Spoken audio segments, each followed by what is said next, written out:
Tariff কমিশনের প্রতিবেদন অনুযায়ী দেশে চালের চাহিদা কত টন?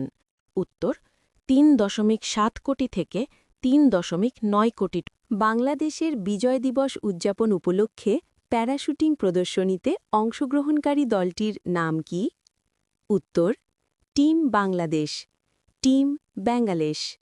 বাংলাদেশের প্রথম বিমান বাহিনীর প্রধান এয়ার ভাইস মার্শাল অবসর আব্দুল করিম কবে মারা যান?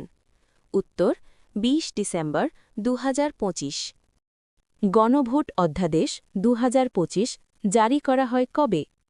উত্তর ২৫ নভেম্বর ২০২৫।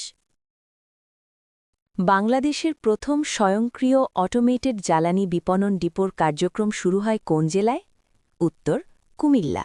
ফেলানী অ্যাভিনিউ কোথায় অবস্থিত? উত্তর গুলশান।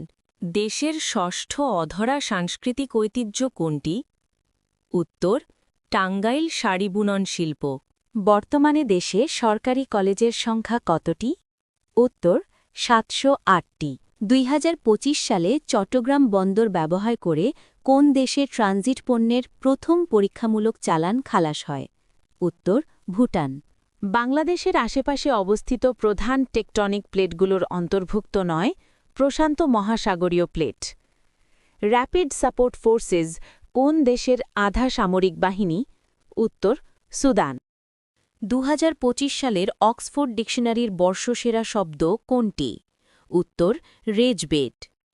আকাশ থেকে আকাশে যুদ্ধের সক্ষমতা অর্জনকারী প্রথম মানববিহীন যুদ্ধবিমানের নাম কি? বেরাক্তার কিজিলেলমা। গাজা ভূখণ্ডে ইসরায়েলের দাবি করা নতুন সীমানা কি নামে পরিচিত? Yellow line. বিশ্বের কোন দেশ প্রথম ১ ডোজের ডেঙ্গুর টিকা অনুমোদন দেয়? ব্রাজিল। পাকিস্তানের প্রতিরক্ষা বাহিনীর প্রথম প্রধানকে? উত্তর আসিম মুনির। ২০২৬ সালের ওয়ার্ল্ড বুক ক্যাপিটাল কোনটি? উত্তর রাবাত, মরক্কো। ১ জানুয়ারি ২০২৬-এ জি7-এর চেয়ারম্যান হিসেবে দায়িত্ব গ্রহণ করেন কে? উত্তর ইম্যানুয়েল ম্যাক্রো, ফ্রান্স। ১ জানুয়ারি ২০২৬-এ জাতিসংঘের শরণার্থী বিষয়ক হাই কমিশনার দায়িত্ব গ্রহণ করেন কে? উত্তর বারহাম সালেহ। বিশ্বের কোন দেশে বাঘের বসবাস সবচেয়ে বেশি? উত্তর ভারত। বিশ্বের কোন দেশে সর্বাধিক তেলের মজুদ রয়েছে? উত্তর ভেনিজুয়েলা।